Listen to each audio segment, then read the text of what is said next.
Bueno, estamos con César Libardi, editor en jefe de Rabdomante Ediciones. Nada, estamos de vuelta en este ciclo que se llama Edición Nacional, haciendo entrevistas a editores, preguntando qué es el acto de editar y demás. En el caso tuyo, César, obviamente sos un amigo de la casa, tanto de Matías como de mí. Nada, encantado de tenerte y obviamente aprovechando que sos un hombre de Rosario y que tenés una larga trayectoria, vamos a empezar un poco más atrás, bastante más atrás, y te vamos a preguntar primero por el AI Rosario, porque hay poca información en realidad sobre el AI, así que aprovechamos para preguntarte qué cosas recordabas, cómo se formó, qué cosas se publicaban, cómo veían ustedes el ambiente de la historieta en ese momento. Adelante, todo tuyo. Bueno, ¿cómo están ahí Julián y Matías? Te agradezco por la invitación. Bueno, la Asociación de Historietistas Independientes forma primigenia. Habíamos viajado todos a Bufantabaires.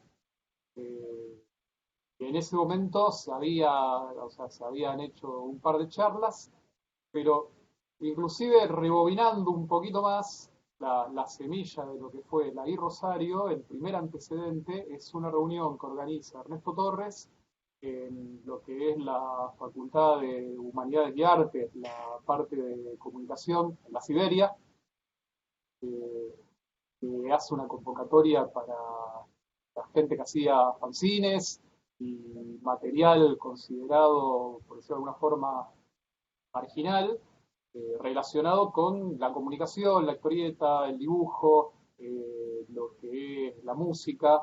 Y a esta reunión inclusive asistió Cristian Mallea, Ángel Mosquito, bueno, estaba el Zorro Red, Santiago Rosado, Walter Cosa. Había, o sea, seminalmente ya estaba el núcleo de los que a futuro íbamos a formar la I Rosario y también la gente que iba a ser parte de la I Buenos Aires. Después de este encuentro, o sea, y de que sucedió o sea, la estancia esta en Fantabaires, que si mal no recuerdo estamos hablando del año, parece 97, que era el 98. año 96, sí, 96, 97, calculo. O capaz que me estoy, o sea, ahí traspapelando un poquito las fechas, pero estamos hablando más o menos de esa fecha. Eh, Nosotros agarramos y, bueno, armamos la filial Rosario. Eh, Recuerdo patente que también tuvimos una reunión al muy poquito tiempo con el área Radef de Milenario. Juntamos, estaba Walter ahí en esa reunión y ahí surge Leyendas también. Claro. O sea, en la reunión esa pergeñamos el evento a expensas también de gente que habíamos hablado de la parte de cultura de la Municipalidad de Rosario, que nos abrió la puerta para poder utilizar los galpones del Centro de la Juventud, del SEC. Eh, o sea, yo ahí digo, hay que pensar, la I Rosario tiene su génesis, por un lado, el evento este, y a su vez la proyección y parte de su ADN tiene que ver con lo que es el evento de leyendas. Hay un Claro. montón de cuestiones que se van a traccionar por esos dos ejes, en relación a la producción de historieta y en relación al evento en sí, que también eso permitió la proyección que tuvo y la autonomía y longevidad que tuvo en relación a otras ahí que surgieron en el país y que no duraron tanto tiempo como duró la I Rosario. Un montón de las cosas que se realizaban eh, sigan en relación a tener material nuevo y en cuestiones que tenían que ver con el evento, con leyendas. Em, una de las cosas que A se me ver, ocurría es que tal vez el, como si la consecuencia más duradera de toda la ley Rosario fue crear esta tradición de eventos en Rosario, ¿no? Digamos, porque el Gran Bambú de alguna forma es una especie como de eh, continuador natural de lo que fue Leyendas. claro, o sea, a ver, inclusive eh, leyendas, hubo un spin-off que fue un evento que tuvo eh, tres, o sea, se hizo durante 3 años consecutivos, que era un evento que organizaba el Zorro Red, que era todo para el fandom furry, Exactamente, o sea, que era el de exactamente. la UFA. Eso fue un spin-off, por decirlo de alguna forma, de Leyendas. Mirá, si te digo los años, no me voy a acordar, pero se hizo durante 3 años consecutivos. Pues, 2003, por ahí anda eso. Yo al menos me acuerdo más o menos. sí, yo Lo vi creo un que poquito sí, más antes. tengo ahí la folletería, pero fueron, inclusive se llegó, había un hotel que les prestaba el espacio y que toda la gente se alojaba en ese hotel y a su vez la convención se hacía en el espacio anexo al hotel este. Fue una convención mucho más chiquita, pero convención al fin, eh, se realizaba acá en Rosario. Eh, bueno, o sea, la forma de trabajar con la gente, los chicos de la I, nosotros nos reuníamos todos los sábados a partir de las 2 de la tarde y de ahí que el último apague la luz. O sea, seguíamos de derecho, éramos gente que no saber, ninguno tenía familia y la única preocupación nuestra era juntarnos, dibujar, escribir, charlar entre amigos, ir pensando cosas en relación a la historieta y divertirnos, digamos. Eh, Así que bueno, esto se mantuvo durante más de 10 años, o sea, yo creo que en total, a ver, la última reunión que se debe haber hecho de la I fue termina Leyendas y al año y pico, año y medio, ya sabiendo que el próximo evento, que, o sea, que ahí iba a ser la Crack Bamboo, a nosotros en un principio nos llaman, pero no había un sucesor natural ni alguien que pudiera reemplazar la parte que llevaban tanto Ernesto como Alejandro para el evento. Y entonces, bueno, la MUNI ahí lo convoca a Eduardo Rizzo y Eduardo abre también el juego, lo llama también San Marcus, y ahí arman el grupo que es el que sigue adelante con Trackman Boom. Pero en el interín, o sea, en ese año y medio, en ese PAS, ahí es cuando se pone en evidencia que esto del evento, vendas y lo que traccionaba, al faltar eso, es como que hubo una especie de... Yo por lo menos lo viví como un vacío creativo y de cuestión de que las reuniones eran ahora, nos juntábamos para cagarnos de risa, tomar cerveza y la producción de historietas ya había pasado a un tercer plano. Ya no estaba presente esto de ponerse a hacer cosas. Eh, y bueno, y yo ahí agarré o sea, me embarqué en la cuestión de Raptogantes. Ahí fue cuando, o sea, digamos, dije, el tema de la historieta lo quiero seguir teniendo presente en mi vida y la forma de tenerlo presente va a ser a través de la editorial. Ujú. Claro, yo recuerdo que vos tenías dos libritos que en una, ya no, calculo que no quedan más, que eran como la última encarnación del AI Rosario, estos dos antologías chiquititas. Claro, o sea, mira, estas las tengo.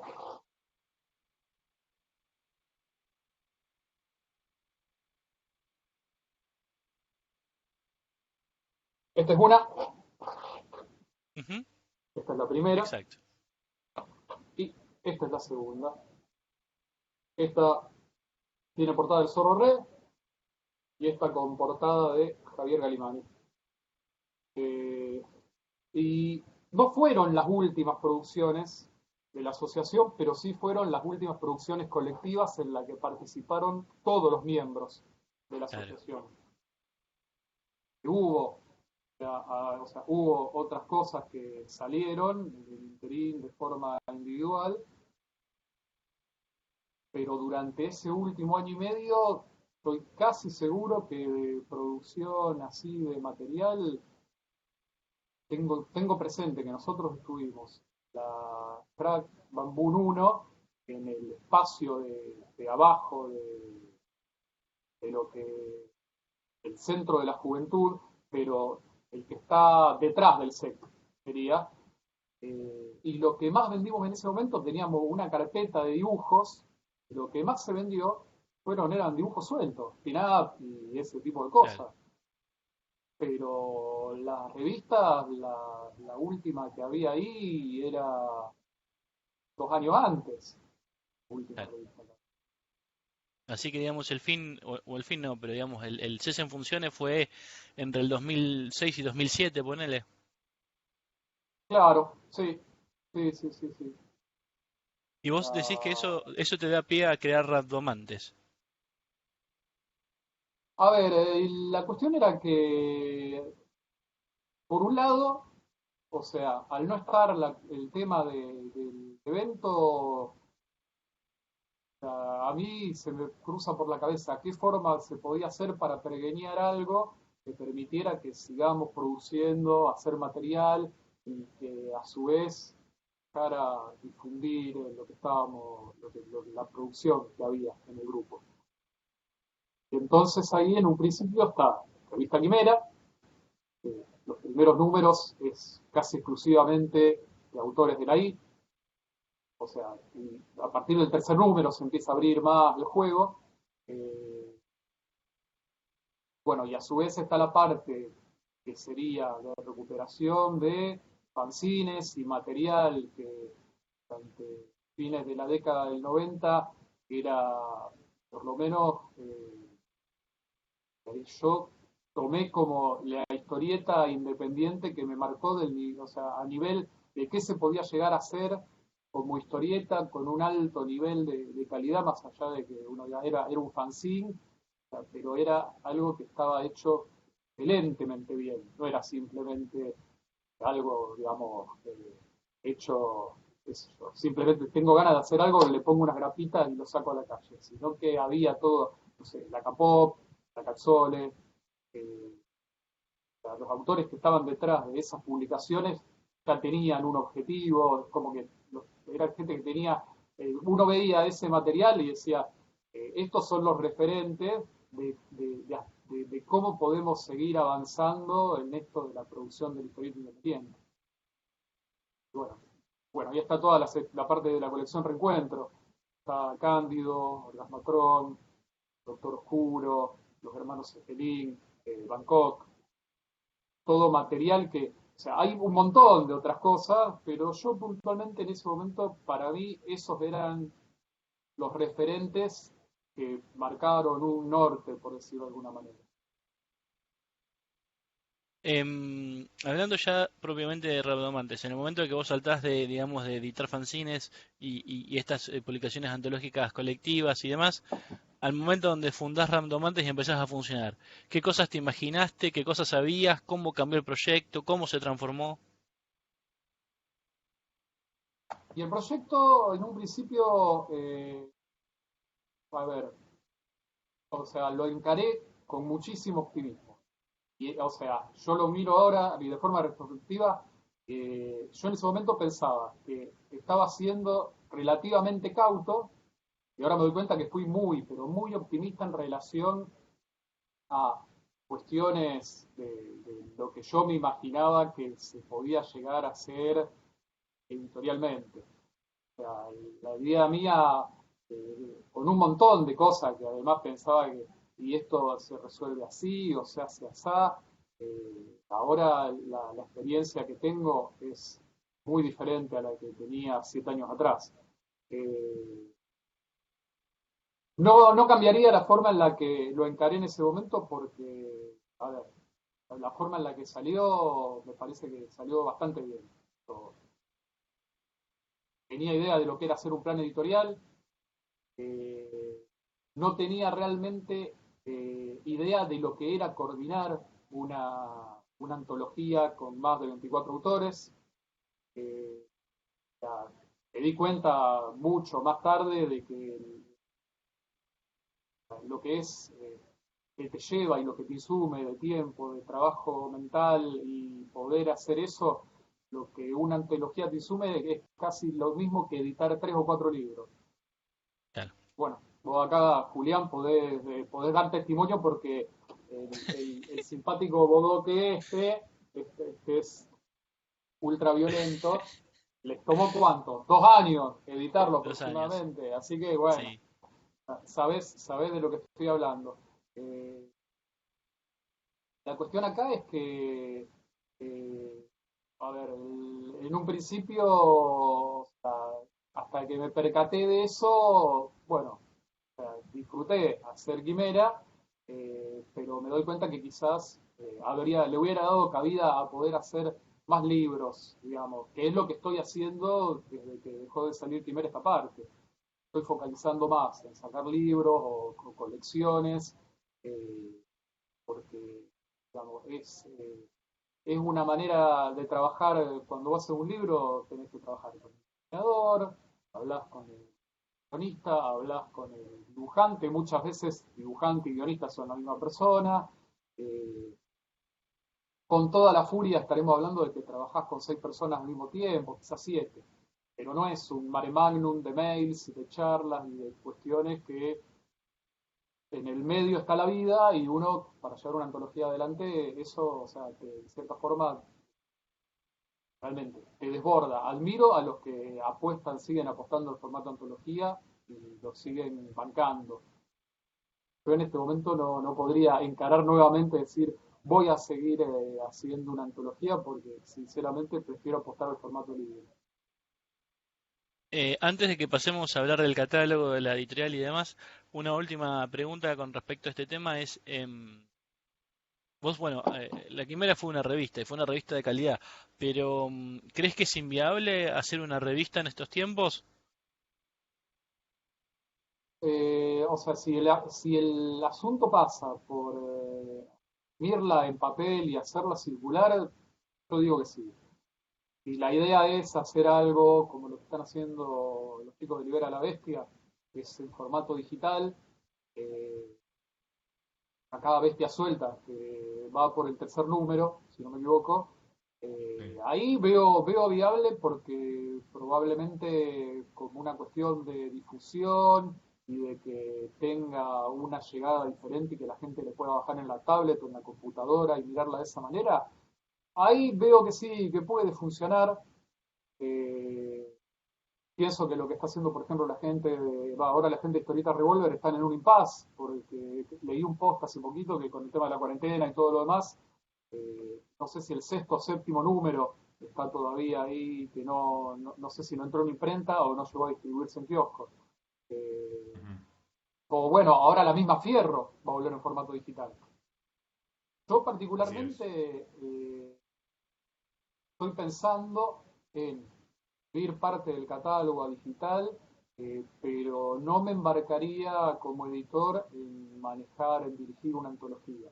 En este momento, de ninguna forma. Lo veo como algo muy complejo. O sea, yo además pienso que más allá de que algo lo suba en formato digital, yo después lo quiero ver impreso en papel. Y la antología para mí, salvo que sea algo de algo muy puntual y bien armadito, pensar que eso lo mandes a circular por los kioscos o que tenga alguna acción así de salida masiva, en este momento sinceramente lo veo muy, muy complicado. Ok. Este, te iba a consultar, César. Entonces, una vez que termina Quimera y empiezas a consolidar el catálogo, más que nada los libros, ¿no? Libros unitarios, cosas de lectura, como de lectura unitaria y compacta. ¿Cuál decís cuál es qué es lo que propone este catálogo hoy en día, el catálogo de Rabdomantes? ¿Cuáles son sus características? ¿Qué decís que propone al lector que tal vez no tiene en otra editorial o que no es concretamente lo mismo en otros lados? Ahora lo que estoy puntualmente armando es un catálogo de autores. O sea, hay géneros que si uno agarra, ves catálogo nuestro, hay géneros que no están presentes, pero más allá de eso, o sea, hay autores que se repiten y autores que, o sea, yo apuesto a seguir publicando y a que estén presentes en Raptomantes, porque me gusta el trabajo que hacen, me gusta el registro, las duplas que arman con artistas, o sea, o eventualmente las temáticas que estos autores trabajan son temáticas que a mí me resultan interesantes para llevarlas al papel como el caso Mauro Mantela, Damian Collery, el material de Roberto Barreiro. eh, o sea, hay otros autores que también tengo interés. De hecho, o sea, hay también una pata que estoy empezando a desarrollar de editorial de lo que es un catálogo apuntado a los chicos. Eso probablemente de acá a un mes y medio, 2 meses, ya va a haber novedades y va a ser material que va a empezar a salir publicado.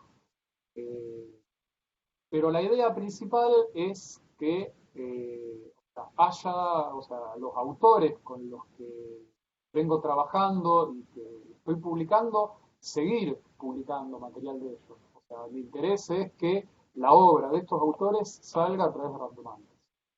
Y obviamente esto, los lectores que les gusta este material, además se comparte este gusto en común.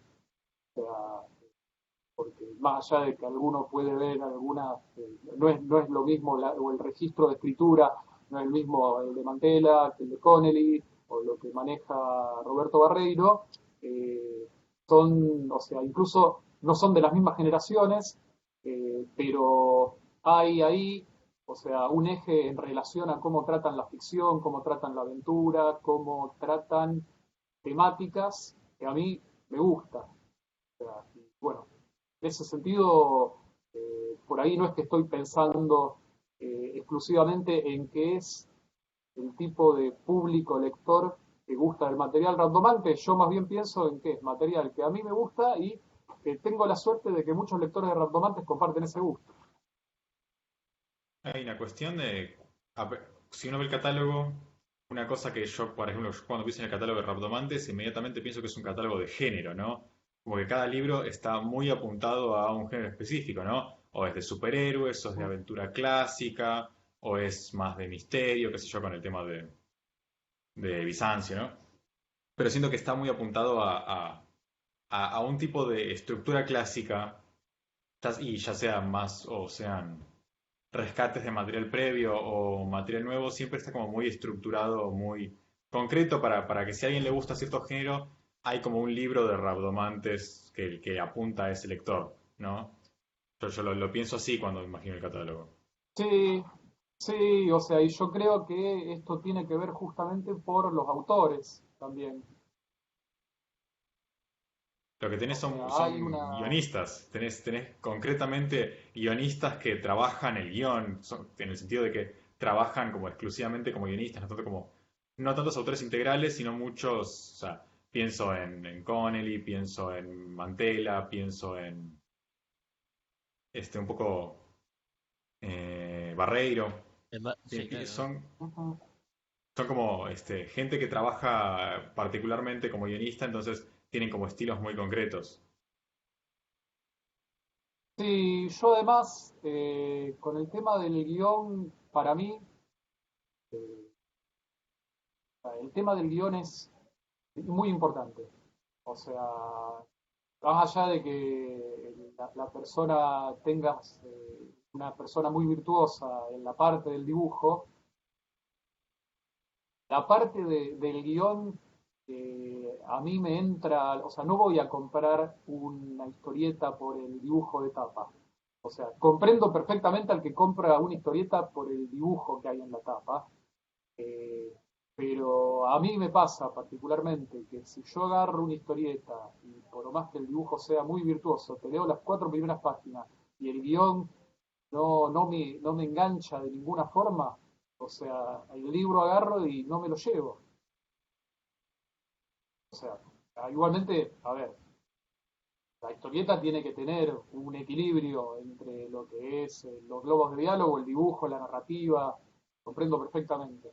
Pero me interesa en particular que el guión cuente una buena historia, que esté bien armado. Ujú. Creo que también a eso, o sea, se apunta a que los guiones que hay detrás de las historietas apelen al lector, no es que le den algo, a ver, entiendo que tiene que ser una experiencia iluminadora, pero tiene que ser algo interesante, no algo recontra trillado, o sea, o algo que ya se vio 1500 veces. Hablando sobre catálogo, vos tenías una propuesta muy particular con Ojo Eléctrico. Contanos un poco de qué se trataba Ojo Eléctrico como concepto y cómo estaba articulado el proyecto y en qué estado está ahora, ¿no? Bueno, Ojo Eléctrico es una propuesta que Damián en su momento, Damián Connelly, me trae, eh, posterior al fallecimiento de David Bowie. Él tiene así una especie así de insight en la que, o sea, se le ocurre agarrar la discografía de Bowie y armar un universo. Eso sería la idea seminal, por decirlo de alguna forma. Me dice, quiero hacer algo que sea un universo en el que vamos a poner personajes con una beta muy morrisoniana era en su momento la de un Patrol y mezclarlo con diferentes conceptos, o sea, y que esté pensado de una manera así orgánica en la que van a aparecer estas referencias y van a ser historias provocadoras y que vamos a salir a armar algo así, o sea, bien potente. Eh, y el proyecto, o sea, en este momento, o sea, bueno, está en un impasse, pero, a ver, originalmente iban a ser 6 libros. O sea, estaba o sea, Psycho Candy, que fue el que abrió la serie. Después está Painted Black, con guión de Rodrigo Canessa. Flashcard Mystery Man, con los dibujos de Fer Calvi y guión de Damián. Ahí, el cuarto libro era La División del Miedo. O sea, que va a salir el libro ese. Y el quinto libro era Kir Vulcano. O sea, en este momento, o sea, la división del miedo saldría el año que viene. Y Psycho Candy 2 sería el cierre. O sea, el de Kir Vulcano va a haber una especie de, por decirlo de alguna forma, ese plot se va a subsumir en Psycho Candy 2 y ahí vamos a tener lo que es el broche para terminar de cerrar el universo Ojo Eléctrico. O sea, más allá de que los libros se entienden, si uno Sí. los agarras de forma individual, los comprendés, no es que quedás en banda. eh, Cierta trama y plot que se van viendo van todos a converger a través de lo que sucede en la División del Miedo y de lo que pasa en Psycho Candy 2. Ahí había incluso, que quizá todavía pueda suceder, la posibilidad de hacer el sexto libro en el que va a ser una especie de Ojo Eléctrico Omega, en el que va a haber un cierre al estilo de las grandes macrosagas, y que ese va a ser el broche. Y después sacamos un box set con 6 libritos, ¿viste? Bien delirante. Me lo imagino como la era de Apocalipsis armado. Es, claro, una onda así, una onda así. O sea, yo creo que son cosas que pueden suceder, porque como acá está la cuestión editorial, eh, uno la maneja de un nivel así de la potencia de hacer las cosas, y no muchas veces pensando en tan cerebralmente factibilidades económicas. A ver, el camino está abierto. O sea, mira, voy a poner de ejemplo el tema el volumen 2 de Mute. El volumen 2 de Mute ya es como una especie de mito, pareciera, que todos los años estamos a punto de sacarlo, pero, o sea, este año va a salir en digital y el año que viene va a salir en papel. Yo creo que va a ser la vencida. O sea, que va a suceder. Va a suceder, ¿eh? O sea, en serio, estamos más allá del COVID y todo. Acá con Gabriel Luque y con Damián estamos ahí poniendo todas las energías para que eso suceda. Entonces, sí, o sea, un libro que, o sea, tenemos pendiente la segunda parte, o sea, ha tomado esto, mirá si no vamos también a tener cocinado Ojo Eléctrico, o sea, porque también no es que estamos dependiendo de que los accionistas nos digan, hey, capo, ¿qué pasa? Te vamos a cerrar toda la línea editorial porque no salen los libros. Esto no es de ese cómic que vienen y te dicen, ¿saben qué? Se van todos de acá y en un fin de semana te rajan 200 personas. Por suerte estamos en un grupo chiquito y nos conocemos todos. Eh, Siguiendo con temas editoriales, eh, ¿qué en el universo editorial que, digamos, de la historieta argentina, te sentís hermanados con algunas editoriales, ya sea por la temática, ya sea por la forma de trabajar? ¿Tenés, digamos, bien en claro en qué cosas se diferencia Rabdomante de las demás ofertas? Sí, de hecho, eh, sin haberlo pensado demasiado, eh, yo creo que hay alguna cuestión ahí en la que los catálogos de otras editoriales ayudan a complementar un montón de cosas que hay autores que me encantan que los estén publicando y que de otras editoriales los publiquen, porque me sacan en cierta forma el peso de decir, por qué todavía no los, no, o sea, por qué no los publico, por qué no los estoy publicando? ¿Se entiende? O sea, y me quedo tranquilo porque sé que hay otras editoriales que están tomando la posta en eso. O sea, eh, de hecho, o sea, si uno tuviera la cuestión de la disponibilidad económica, uno dice, me encantaría poder sacar un montón de otras cosas. Eh, pero bueno, volviendo al asunto. O sea, estoy pensando yo, la gente de buen gusto tiene un catálogo impresionante, con un montón de material también que es muy diverso. eh, Tiene también, creo que es como una cuestión de riesgo hacia material experimental y que, o sea, por ejemplo, el catálogo de Randomantes no lo tiene. Yo hice intentos de tomar, o sea, por ejemplo, el Sueño Eterno, el Gordo Mario, para el catálogo mío es un libro extraño. O sea, yo sabía lo que estaba publicando, o sea, pero me doy cuenta de que es un libro raro, o sea, dentro del catálogo. En cambio, dentro qué sé yo, de un catálogo como el que maneja la gente de buen gusto, o sea, tenés muchos libros con un registro, dos, o sea, no idéntico, pero similar en esa tónica.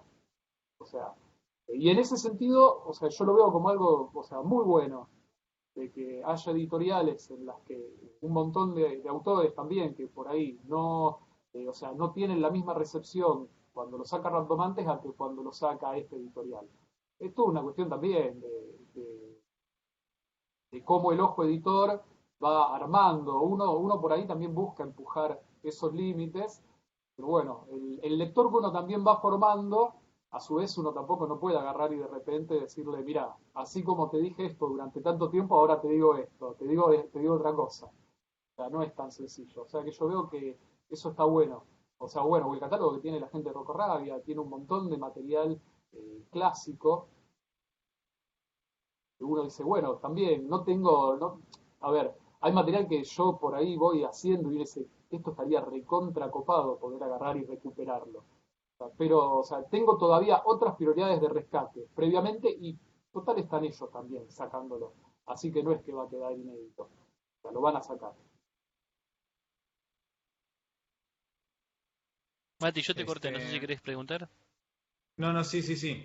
Eh, y concretamente en el trabajo de los libros en Rabdomantes, ¿cuál es tu trabajo como editor? ¿Qué es lo que vos haces desde que decidís sacar un libro? ¿Y cómo es tu proceso, tu trabajo con los artistas, tu trabajo con el material, con el diseño de los libros? ¿Cómo manejás lo que se dice la edición propiamente dicha? A ver, agarro y soy de llamar mucho por teléfono. O sea, más que por ahí mandar mensaje de texto o WhatsApp. Muchas veces llamo, hablo con los autores, hablo con el diseñador, eh, o con la imprenta también, lo mismo. Hay ciertas cuestiones que, bueno, también el tema de la fecha, de publicación y todo, que uno los va manejando en relación al calendario. Eh, Hay todo un aspecto que tiene que ver de cómo ir también acomodando en la medida que uno puede los libros para que coincidan con eventos en los que uno sabe que la parte presencial para la editorial es recontra importante. O sea, bueno, este fue un año totalmente atípico. Esperemos que el año que viene eso se modifique y podamos volver a tener eventos. Es más, Eh, nosotros ahora mismo, mientras estamos hablando, hoy 15 de agosto deberíamos estar en la CRA común. claro, exacto, exacto. O sea, bueno, aparte de esa, o sea, yo por lo menos se nota muchísimo el no tener ese espacio. a nivel editor se nota también porque son también los momentos en los que uno está trabajando con los autores y tiene un montón de cuestiones de que se reúne, o sea, podés charlar cara a cara, arrancar nuevos proyectos, ir poniendo, o sea, ciertas cuestiones de ideas y de cosas a futuro. Bueno, más allá de que uno busca, te digo, achicar por ahí las distancias, manejándose, llamando por teléfono o haciendo también reuniones así de forma virtual, la parte del asunto en la que uno está cara a cara, bueno, eso, o sea, extraña. Y dentro, bueno, de lo que es el proceso como editor, o sea, hay cuestiones también que me han mandan el proyecto, o sea, o me contactan a través del Face. Yo ahí suelo, o sea, pedir que manden una sinopsis y manden material para poder evaluarlo. Y bueno, en relación a lo que, o sea, me pueda llegar a interesar, a partir de ese momento, o sea, se empieza a trabajar con el autor, se habla también con el diseñador, a su vez después el material se lo pasa al corrector para que el corrector haga su parte. O sea, en sí, desde que un libro uno, o sea, dice, bueno, vamos a publicarlo, hasta que el libro sale, hay veces que hay todo un trabajo que implica casi, y hay algunos que han tomado un año y medio, y hay algunos que se han resuelto en menos de 3 meses. La menor cantidad de tiempo son 3 meses. Si no, el proceso usualmente toma más de un año. ¿Hay Uno alguna, sala, alguna diferencia con cuando trabajas con libros que se hacen nuevos y rescates de material previo?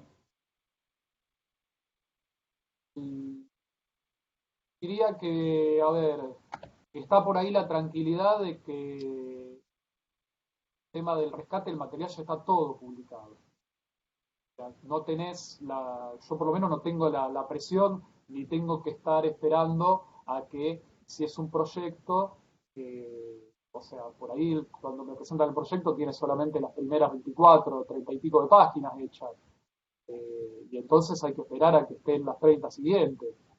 Cuando yo hago un rescate, ya ese material ya lo tengo recontravisto. O sea, eventualmente el autor puede decir, ¿sabes qué? Quiero hacer un retoque acá. Fíjate, acá hay un error de tipografía, algunas cuestiones menores, pero uno ya sabe que las chances de que eso no salga, porque el dibujante o alguna cuestión, o sea, no sé, o el guionista por X motivo no tiene terminado el guión, eh, ese tipo de imponderables ya no juega.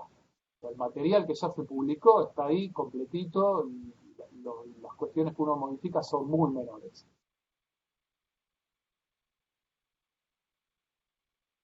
Hablando de procesos, vos tenés cambiando un poquito también de, digamos, del tópico.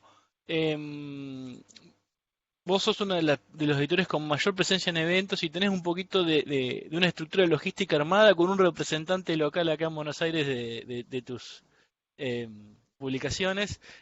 Bueno, Ososet, ¿no? Que siempre me lo encuentro en todos los eventos. Pero ¿cómo funciona un poco la logística? ¿Qué cosas le ves en contra? ¿Qué cosas a favor? ¿Cuáles son los escollos digamos, a saltear para poder tener el libro presente en los lugares de venta? Y, o sea, a ver, en una situación normal, mientras uno pueda, o sea, en el caso mío, o sea, cuento con Oso, que ahí en Buenos Aires además se concentra casi el 70% de los eventos que se hacen a nivel país, se concentran ahí en Buenos Aires, entre Cava y provincia es donde se realiza todo. Después, uno ve el calendario y hay eventos en Córdoba, hay eventos en Santa Fe, hay eventos en el Estero, o bueno, ahora no sé si va a seguir habiendo eventos, hay eventos en la Patagonia, hay en otros lugares. La cuestión puntual es que la logística, por lo menos yo conozco, o sea, hablamos, o sea, mensualmente, la última vez que hablé con él debe haber sido hace menos de 10 días atrás.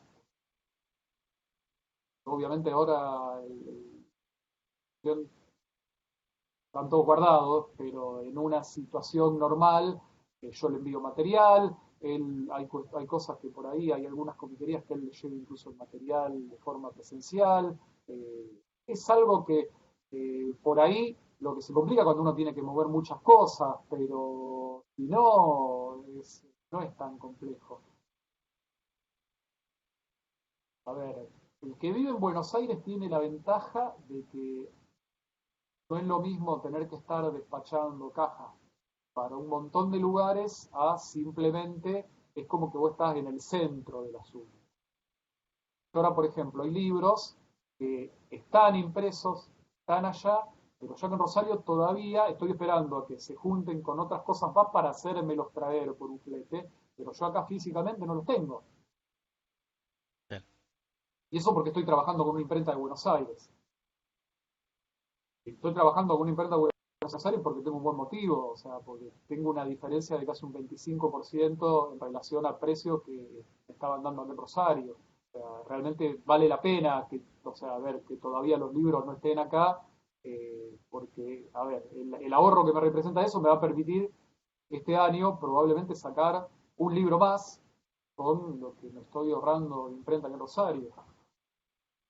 Eso también es una cuestión que uno no se explica, estamos a menos de 400 kilómetros y el papel es el mismo y las tintas son las mismas, pero llegar a la imprenta el libro es un 25% más caro. Va a tener que ver con cuestiones de que, bueno, de que haya otros beneficios o algún otro incentivo ahí para las imprentas en Buenos Aires. Sinceramente, no lo sé. Tal vez tiene que ver con una cuestión de cuántos clientes potenciales hay en Buenos Aires y cuántos clientes potenciales hay en Rosario. Sí, o quizá por una cuestión de volumen, quizás tienen máquinas más Sí, modernas. O sea, por también. ahí acá Sí. la última máquina con la que están trabajando tiene 5 o 6 años y por ahí allá compraron una de esas bañaderas que ocupa una habitación entera y que tiene menos desperdicio y la máquina toca en un botón y te tira 1000 ejemplares en 2 horas y acá la máquina toca en el botón y los 1000 ejemplares los tira en 5 y entonces ahí está la diferencia. Quizá venga por esa parte. Pero Ujú. bueno, para los volúmenes que manejamos nosotros editorialmente, la diferencia es mucha. Em, una pregunta que nosotros hemos hablado más de una vez, César, que siempre, bueno, es un poco difícil, pero está buena hacerla, que es si vos al hecho de editar historieta le sumás las horas hombre que invertís y la logística de la movilidad y las horas que uno pasa en los eventos y demás, las cuentas no cierran del todo. Entonces, un poco, digamos, cuál es tu apreciación sobre eso y también qué otras cosas justifican editar, ¿no? Cuando, digamos, ya sea el gusto o la pasión supliendo ese tipo de beneficios. Y a ver, yo creo que parte de los motivos por los que yo en particular sigo editando tiene que ver porque acá el editar historietas uno además los hace con amigos. No es que, o sea, en la medida que vos, o sea, trabajás con gente, no es que, o sea, trabajás con gente con la que sentís afinidad, compartís esta pasión, eh, gente que entiende, o sea, a mí me han llegado currículum de gente no del palo ofreciendo los servicios, eh, pero yo siempre elijo trabajar con gente del palo que comprende cómo es la cuestión esta de que un montón de veces uno le saca horas al trabajo que, digamos, te pone el pan sobre la mesa para poder hacer esto que tiene que ver con una cuestión más funcional y por lo menos creativamente a mí me llena mucho más que lo que hago para llegar a fin de mes todos los meses. Eh, y además que trabajas con gente con la que uno se siente cómodo, con la que uno comparte experiencias.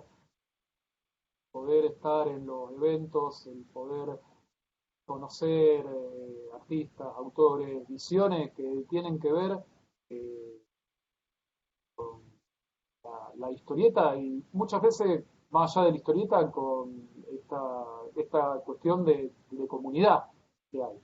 Eh, si vos me preguntás, o sea, y alguien quiere meterse fríamente a publicar, decir, con esto, o sea, voy a agarrar y voy a hacer plata, o sea, que se dedica a publicar propiedades intelectuales, digamos, como hacen gente de las franquicias a través de Omnipress, Panini, de Claro. Utopía, ese tipo de editoriales, que está perfecto, que ahí vas a poder generar ingresos con un volumen como para decir, esto te permite subsistir mes a mes.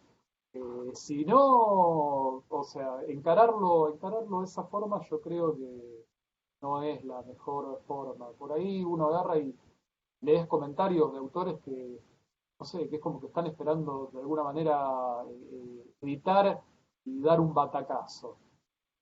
Puede ser uno en un millón, pero si no es algo que a mí la experiencia lo que me dice, lo tenés que encarar con las ganas de hacerlo porque te causa placer y en la medida de lo posible tener un grupo de amigos y bueno, y también de familiares que estén ahí bancando porque son de horas en las que uno o sea, está lejos de su casa, o sea, cuando están tiempos normales, yo usualmente suelo estar casi, llegué a estar 27 días fuera de mi casa en un año.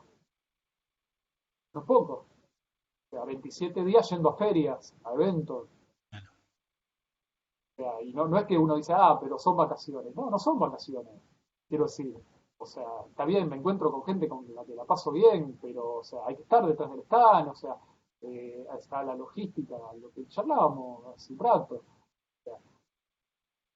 O sea, esto tiene hoy, o sea, una, una vuelta que si la vuelta la vas a buscar por el lado de la parte económica es como agarrar una Ferrari y ir y darse contra una pared directamente.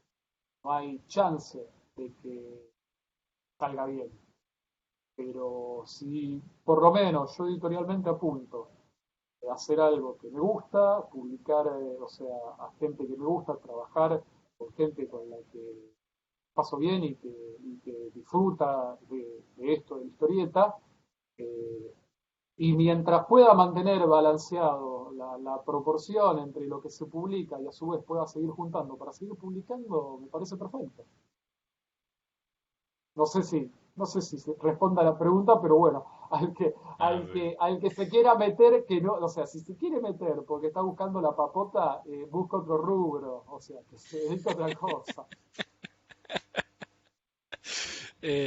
No, no, Eh, perfecto, perfecto. César, vos antes decías que no te mandarías ahora a hacer una antología, que tal vez si te mandaras antología sería como algo digital, como lo que hacen los chicos de Libera la Bestia. Y también que tenías algunos planes para digitalizar algo del catálogo, pero que aún así seguís teniendo como una perspectiva muy papelcéntrica, ¿no? ¿Cuál es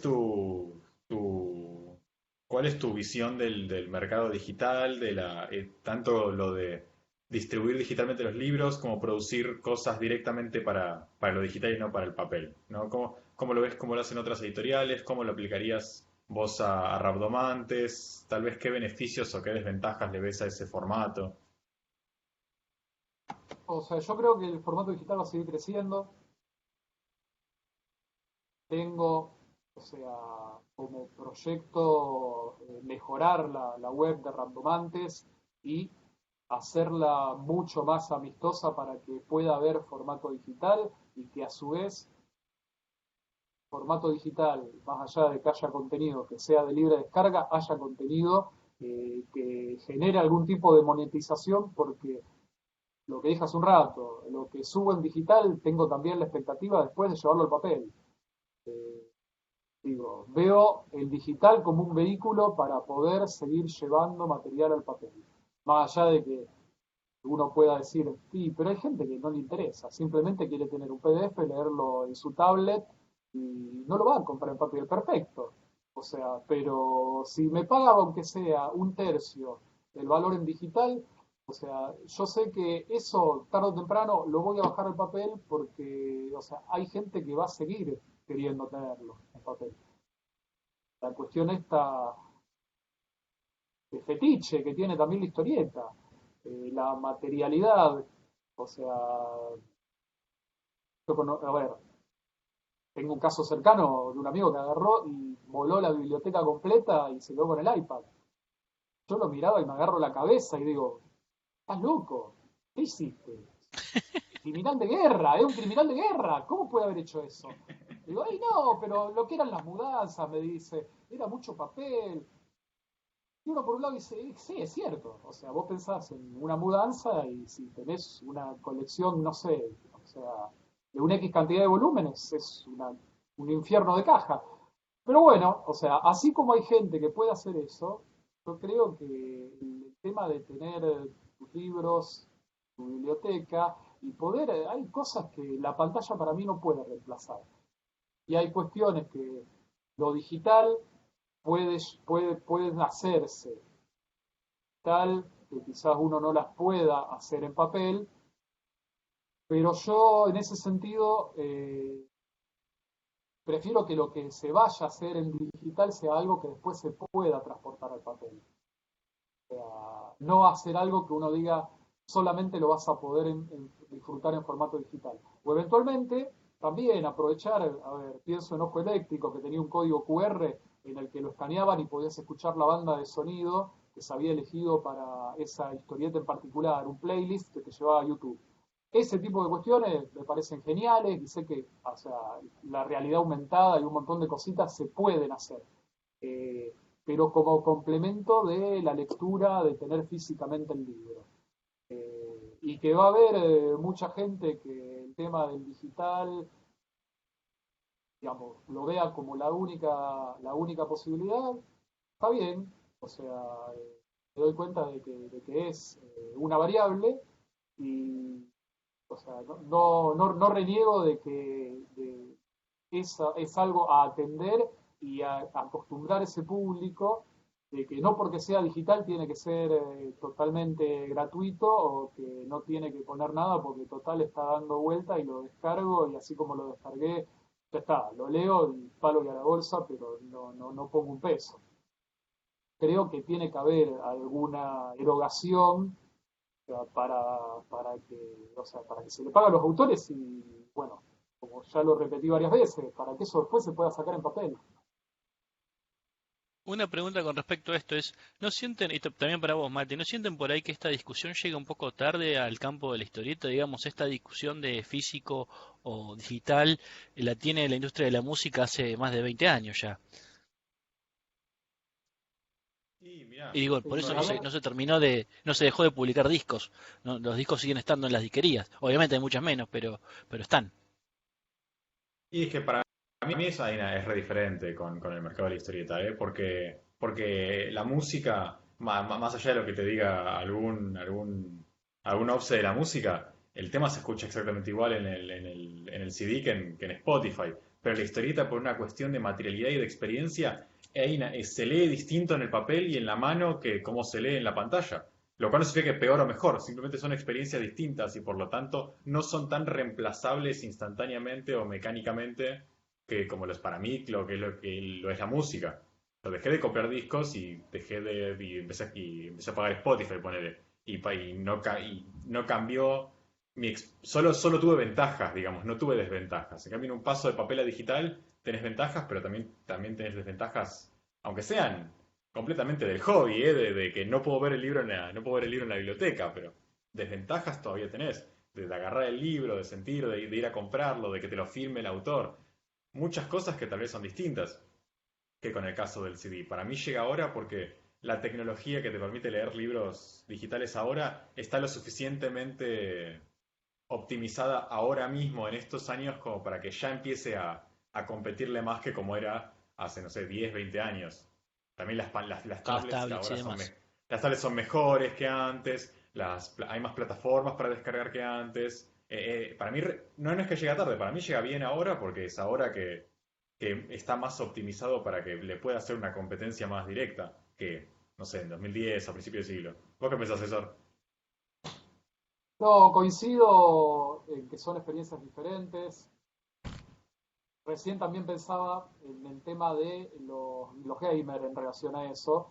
Ujú. Vos agarrás y decís, ahora nadie va a comprar en físico una cajita por el arte de tapa, que te venía con el manual, te venía con toda una serie de cosas, o sea, tenían esa cuestión vintage o de materialidad, que ahora vos tenés una suscripción de Steam, ya está, lo descargás, tenés la experiencia del juego, eso.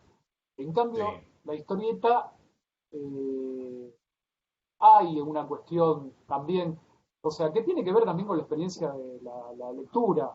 O sea, no es lo mismo un audiolibro que cuando uno está leyendo un libro de narrativa. O sea, por ejemplo, la historieta no puede tener audiolibro. Eso no existe. En todo caso es la cuestión digital. Pero vos no podés hacer un audiolibro de una historieta. Porque ¿qué? Te van a leer el audio de los globitos, de una cosa ridícula. O sea, te falta todo lo demás. O sea, no existe. Eh, Eso, ahora está el audiolibro de Sandman. Yo me resulta totalmente una cosa, lo tengo que escuchar porque es algo así como oír para creer. O sea, ese debe existir por una simple. El de Sandman existe por una simple cuestión que es que Neil Gaiman es antes que guionista, Neil Gaiman es un narrador de historias. Entonces puede total retransformar el concepto de Sandman a una cosa narrada. Pero no es lo mismo. claro, pero no es, o sea, es una narración, quiero decir, no Sí, es la historieta. Yo no creo que te lea los globos de diálogo que salieron en, a ver, La Casa de Muñecas. Debe haber armado, debe haber pergeñado algo, ¿se entiende? Rellenó los espacios que tenían que estar los dibujos porque no se entiende un soto, sino. la Pero novelizó, bueno, digamos. tal cual, es algo, hizo novela, o sea que él como autor es genial el tipo narrando. Ha elegido muy buenos dibujantes también, o le han puesto dibujantes que saben plasmar muy bien las narrativas suyas. La cuestión que, o sea, lo digital va a seguir avanzando. Es así. Lo más probable, yo a veces lo digo en broma, y quizás se termine convirtiendo en algo serio, que por ahí lo que más va a tentar contra la historieta en papel va a ser el tema del papel en sí se va a encarecer de tal forma que va a terminar siendo un artículo suntuario. O sea, uno ahora Como los dice, los vinilos. libros están caros. Sí, o el tema de las guitarras estas que las hacen con una madera muy puntual, que ahora ya en los árboles esos quedan muy poquitos. Esas guitarras salen fortuna. Ahora, capaz que una guitarra que con ese tipo de maderas un par de años atrás la pagaba $1.000, ahora te sale 8.000. Cuando le caigan de punta a la industria del papel y le empiecen a meter un impuesto porque no puede ser que sigan talando árboles, ahí nos vamos a tener que, no sé, ahí sí, el mercado digital va a ser el único que va a brindar cobijo, porque si vos para que alguien te compre un libro tenés que vender una casa, o sea, no va a tener gollete.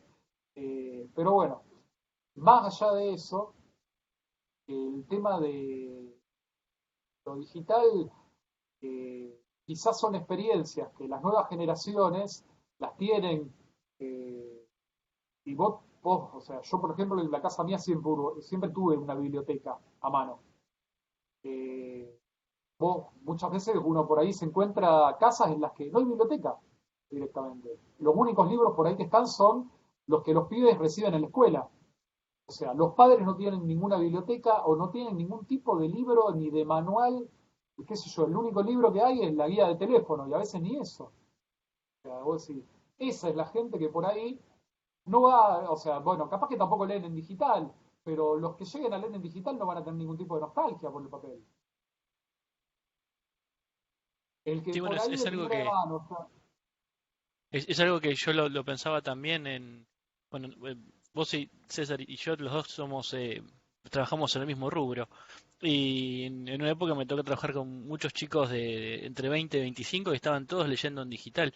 No había nadie, digamos, para ellos es natural. Y para mí me parecía un horror, pero claro, somos de otra época.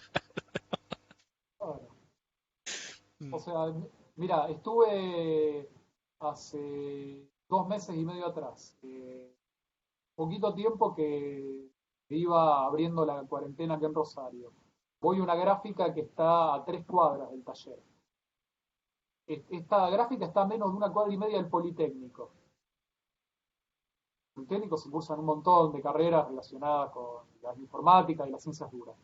Y al flaco agarro y le pregunto, che, y con el tema de la fotocopia, ¿cómo te impacta vos de que vos tenías? Dice, no, o sea, acá no, es muy poco lo que yo imprimo para los chicos estos, lo leen en el celular, no compran, no hacen fotocopias de los libros. Y yo me quedé como diciendo, claro, yo terminé la universidad, ya van a ser aproximadamente 17 años atrás. Digo, y yo compré un montón de libros, dice, y fotocopia. Dice, no, olvídate, ni libros ni fotocopia. Lo leen del teléfono, a los apuntes o entran a la página de la cátedra y lo leen ahí. O sea, dice, yo me quedé, claro, diciendo, claro, y son pibes universitarios. Eh, pero bueno, son diferentes experiencias. Y hay gente que sigue consumiendo, comprando libros y disfrutando de los libros, siguen estando. Eh, pero la parte digital, sí, va tallando en las subjetividades. Qué sé yo. Uno también busca que el lector que consume papel que diga esa cuestión del formato físico, porque también lo que a uno le gusta, pero entiendo perfectamente que las nuevas generaciones va a ser cada vez más difícil ese acercamiento. Va, no sé, Matías, Y vos que no, o sea, vos sos el más joven acá de esta sí. charla. O sea, ¿qué referencias tenés al respecto? Mira, lo que decía de las fotocopias es más o menos, porque también por un lado, sí hay mucha lectura directamente en digital de cosas de apuntes y libros de la facultad, pero fue medio híbrido durante estos años, yo lo vi gente que leía todo en el celular, también por una cuestión económica, porque en un momento se te apilan y apilan y apilan fotocopias y libros y es un montón de guita que no todo el mundo en la educación pública tiene para gastar. Pero así que sí, la lectura en el celular la ves mucho. Y también, si no, en la computadora, ¿no? En las tablets incluso. Cada vez más empecé a ver gente en las clases con la tablet leyendo o apuntando porque puedes subrayar sobre el texto directamente. Pero también hay una cosa muy de lo que es el estudio y la aprehensión de conocimientos, que al menos en ese ámbito poder agarrar el texto y subrayarlo y reescribir a mano todavía le funciona a mucha gente, como a mí. Pero también ahora con la cuarentena, todo se pasó todo a digital. Todo se trabaja con archivos digitales. Y medio a la fuerza y encima con las imprentas cerradas durante mucho tiempo, cuando arrancaron las clases, mucha gente tuvo que aprender a la fuerza a estudiar 100% con la computadora y con la pantalla. Y, y yo siento que esta situación actual, más allá de temas de salud y temas sociales, una cosa que hizo fue acostumbrar a la sociedad a pasarse a lo digital, a las compras en digital, al consumo en digital y a, bueno, incluso al estudio en digital, por una cuestión de fuerza mayor. ¿Vos cómo sentís que los impactó a ustedes, a Rabdomantes, la cuarentena Un, y estas un circunstancias segundito, particulares? un segundito ahí. Déjame que haga Ah, justo me dabas hace el todo pie para bien. algo, que así como obligó a un montón de gente a empezar a estudiar en digital, o la cuarentena significó también el ingreso masivo de un montón de gente al comercio electrónico, ¿no? Entonces, ahí, esa es la Sí, otra sí. pata, digo, ¿cómo se llevan ustedes con la pandemia? ¿Y cómo se llevan Mira, con las nuevas formas de venta? a ver, yo creo que con respecto a lo digital, eh, agarró bastante verdes. Eh, yo el año pasado ya hubiera tenido el recaudo de armar bien la página con el tema de tener contenidos en digital y, o sea, haberlo ya contemplado de una manera eh, haberlo evaluado de una manera más seria, los resultados hubieran sido otros. Tuvo muy buena recepción que parte de los libros que liberamos en digital para que se descarguen, yo por lo menos las métricas, me resultó, me sorprendí porque tuvieron muchísimas descargas. Que obviamente si se lo hubiera puesto, aunque sea el valor de un peso simbólico, probablemente no hubiera sido lo mismo. Pero la idea era poder poner a disponibilidad ese material. Y yo, a ver, no puedo trazar un paralelo, pero de mucho de ese material que se descargó, se vio reflejado también en ventas físicas cuando se relajó la cuarentena y se pudo, a ver, de vuelta la gente pudo volver a pedir material a las comiquerías. O sea, yo no sé si es que tuvo una correlación directa, pero, o sea, los números de lo que me devolvieron a nivel distribución y a nivel comiquería fueron más que positivos. Más allá de que uno dice, no sería lo esperable. O sea, ojalá que la gente que descargó, de todos los que descargaron, si efectivamente un 10% se volcó y lo compró en papel, fue un éxito. Fue un éxito total. No puedo decir si efectivamente tuvo que ver con eso o tuvo que ver como que la gente estuvo guardada más de 70 días. Lo primero que hizo, dijo, tengo ganas de salir y comprar historieta y bueno, o sea, y ahí se produjo una cuestión de que se compró mucho de todo. A mí me coincidió que mucho del material que se liberó digitalmente se vendió muy bien en físico después. O sea, como digo, si quizá hubiera tenido más aceitado el tema de poder hacer la venta a través del editorial, eso se podría haber medido de otra forma. Eh, y bueno, la cuarentena después, lo que es las ventas así, digamos, es muy negativo. Igualmente rescato la cuestión de que, o sea, ya me puse la cabeza en que la parte digital no es algo descuidado. Es algo que los Rhabdomantes hay que desarrollarlo correctamente y no perderlo de vista porque, o sea, más allá de que el objetivo sea que todo siga en papel, eh, la parte digital es algo que llegó para quedarse y no es algo para decir no le pienso dar bola de ninguna manera. Cambiando Matías, un no sé poquito qué era. digo, cambiando un poquito de tema, Rhabdomantes tiene una pata también literaria, hablando de fotocopias y libros. ¿Cómo se lleva la parte de literatura con la historieta? No, y es algo que, como te digo, o sea, las propuestas o libros que yo principalmente tengo ganas de publicar son temáticas afines, cosas que a mí me gustan.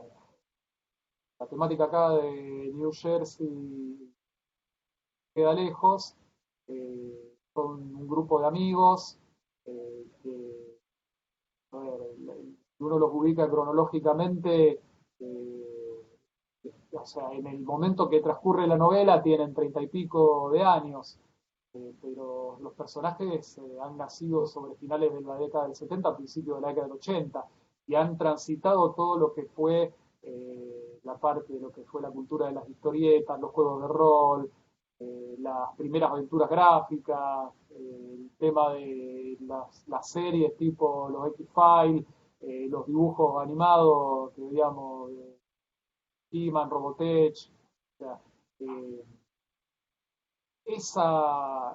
por decirlo de alguna forma, esa zeitgeist, ese espíritu de época, que se ve reflejado en el libro, que tiene que ver con esta ñoñez que lleva uno adentro.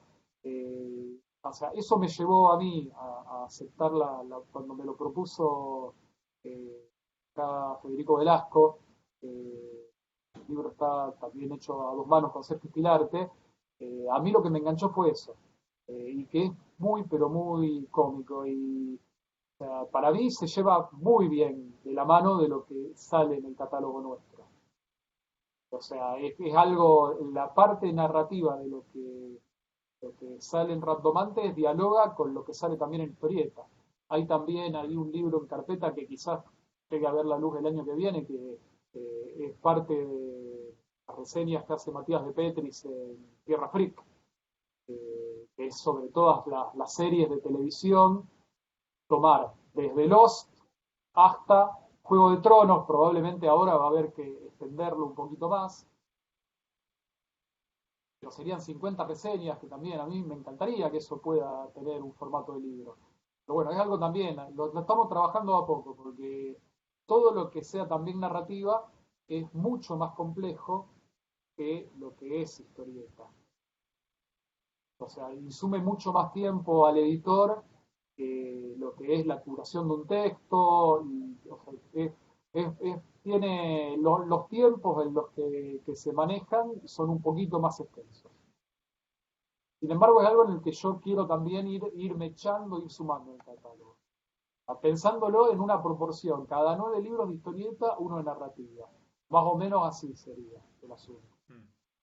Vos tenés un libro que un Sí. poco articula ahí y que Mati tuvo algo que ver porque lo presentó, que es el de Esquizomedia.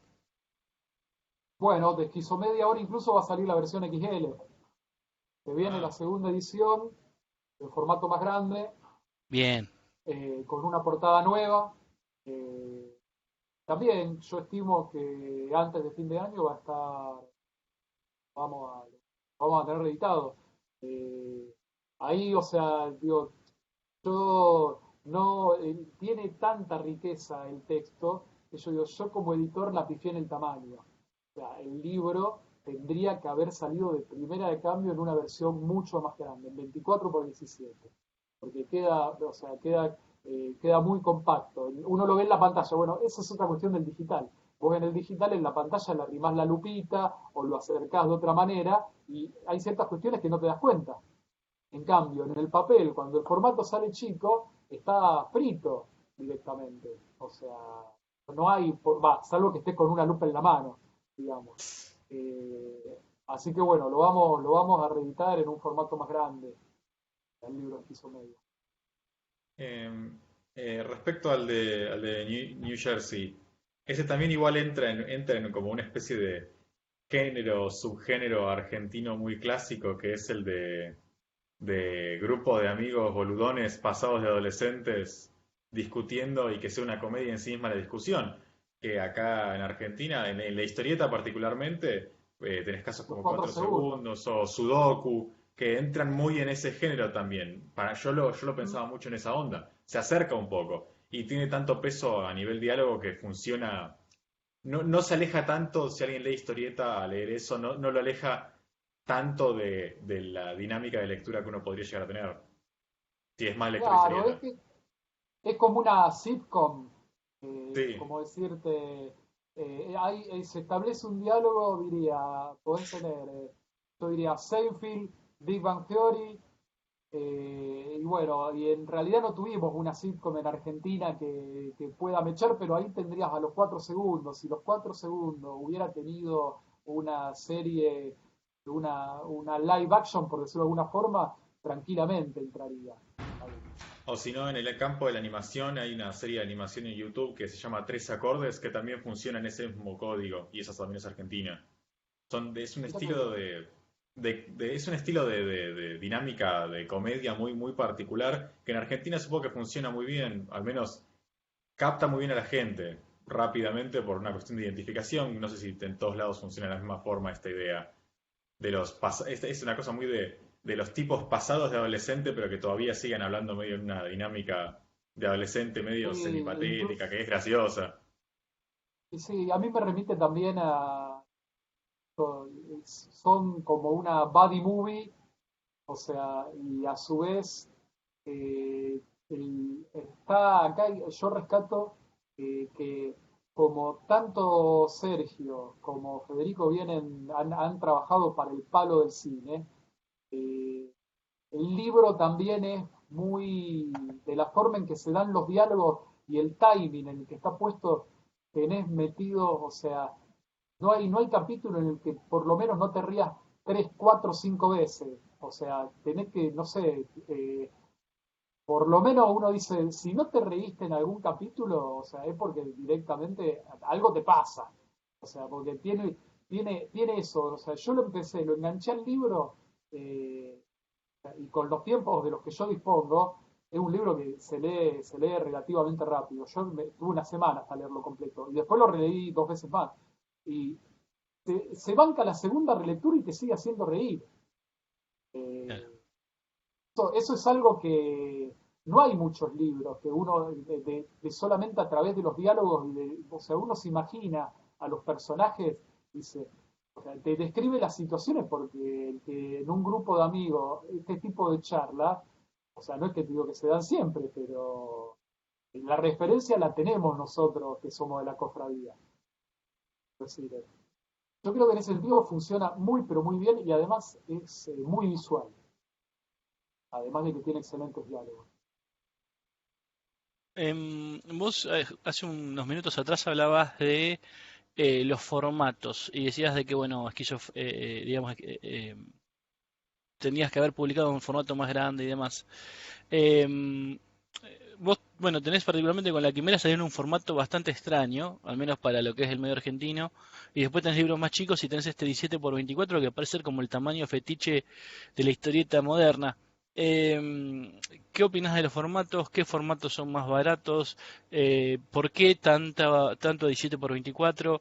Digo, ¿qué es una cuestión económica puramente o es como el tamaño justo entre que se vea lo suficientemente grande pero salvar costos? Es el tamaño, sí, que por lo menos, o sea, que no es ni demasiado chico, demasiado grande, no tiene desperdicio. eh, a nivel operativo en lo que es la imprenta, te permite aprovechar bien el pliego. Claro, eh, y en ese sentido, a ver, por ejemplo, con Quimera, nosotros aprovechábamos lo que sobraban de los pliegos para hacer señaladores, o sea, principalmente eran señaladores o alguna que otra postal que podías, o tipo figuritas, digamos, que podías llegar a sacar. El espacio que se desperdiciaba, que uno por ahí se da cuenta a posteriori que está bien, uno puede decir, lo voy a hacer en este formato porque se me encantó hacerlo así y me gusta cómo queda, me gusta la presencia que tiene el libro. Pero cuando te das cuenta del desperdicio que genera de papel, que no se aprovecha y que el de la imprenta no tiene ningún problema, porque total la plata la pones vos. claro. Pero uno después dice, es mejor hacerlo en un formato en que no se desperdicie, o sea, que se aproveche mucho mejor el papel. O sea, a mí me encantaría que uno diga, podemos hacer, o sea, no porque haya consultado números, pero uno dice, vamos a hacer algo que tenga algo en un tapa dura.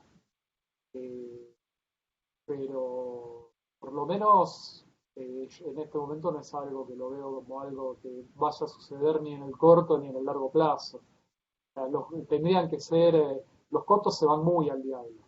¿Viste? Y Bien. por ahí hay cosas sí que en un formato pequeño, en un formato intermedio sí se justifican, por ahí como los libros para chicos, eso también es algo que ya está instalado, que no necesariamente el libro para chicos tiene que ser un álbum europeo. Eh, Puede ser, o sea, un formato más pequeño, funciona perfecto, que tenga un buen gramaje, que las tapas, o sea, tengan un buen tratamiento para que parte lo que es ante el uso o la manipulación no se desbarate. Son cuestiones que uno las piensa, ¿viste?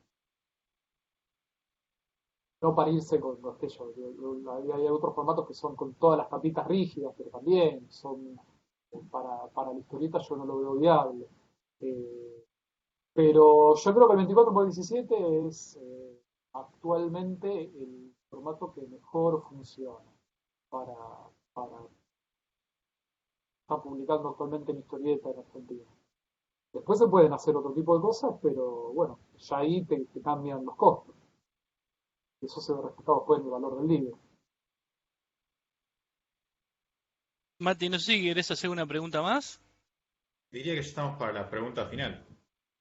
Para la pregunta final, prepárate, César. A ver. Eh, no, bueno, mira, es un poco la pregunta que le hacemos a todos como para cerrar. Tiene que ver obviamente con el acto de editar. Em, la historia de la historieta argentina tiene como dos momentos importantes.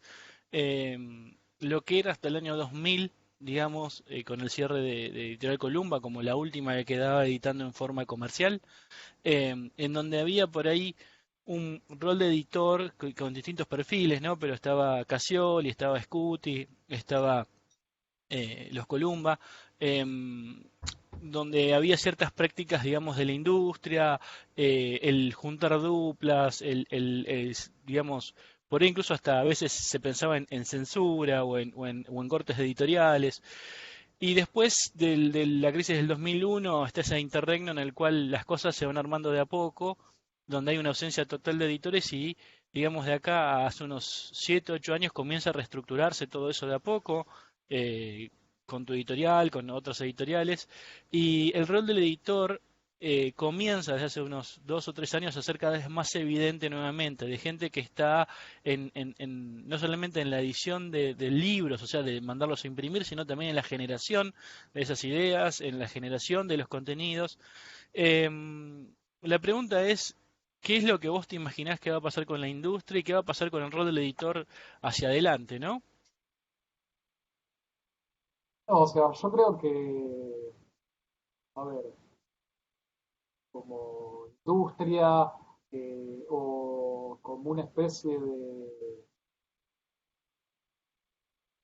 movimiento, digamos, o un grupo de- así de gente que le gusta publicar, porque lo que decías al principio, por ahí no sé si es que podemos estar hablando de que hay una industria. Lo que sí es, hay una especie de playing ground en el que nos hemos puesto, o sea, no sé, experimentar no, pero en el que dijimos, yo por lo menos lo vivo como si fuera editar, es una aventura, quiero decir.